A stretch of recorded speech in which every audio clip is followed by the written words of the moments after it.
Sequenciar o genoma de qualquer micro-organismo ou até mesmo de um organismo, né, considerado maior, superior, nada mais é do que você revelar a ordem daquelas letrinhas que aparecem no genoma, né, no DNA ou no RNA, dentro das células.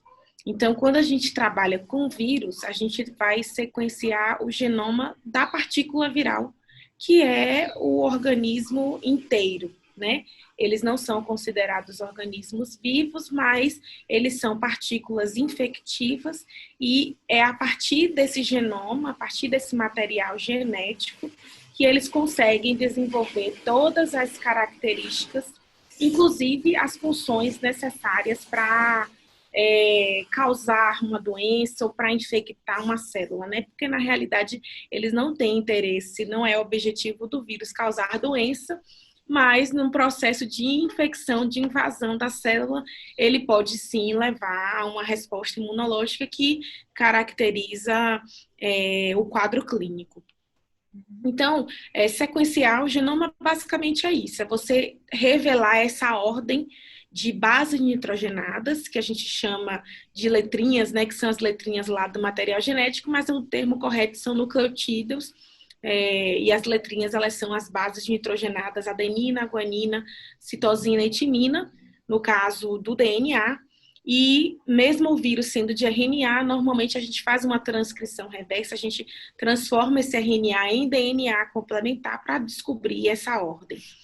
E ter feito isso em 48 horas, na verdade, assim, para a gente não é um grande feito, porque a gente já trabalha com essa metodologia há bastante tempo e a gente já trabalha com esse tempo de 48 horas há pelo menos 4 anos.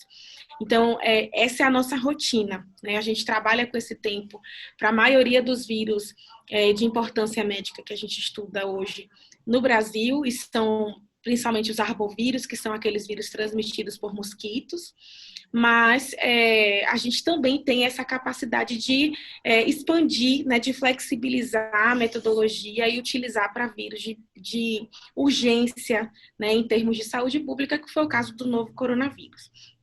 O grande feito, na realidade, não foi em si o sequenciamento, mas o preparo que a gente teve antes do vírus ser detectado pela primeira vez aqui no Brasil, e isso possibilitou que a gente pudesse, então, colocar a nossa metodologia em prática e trazer um resultado em menos de 48 horas, né? Saiu em 48 horas.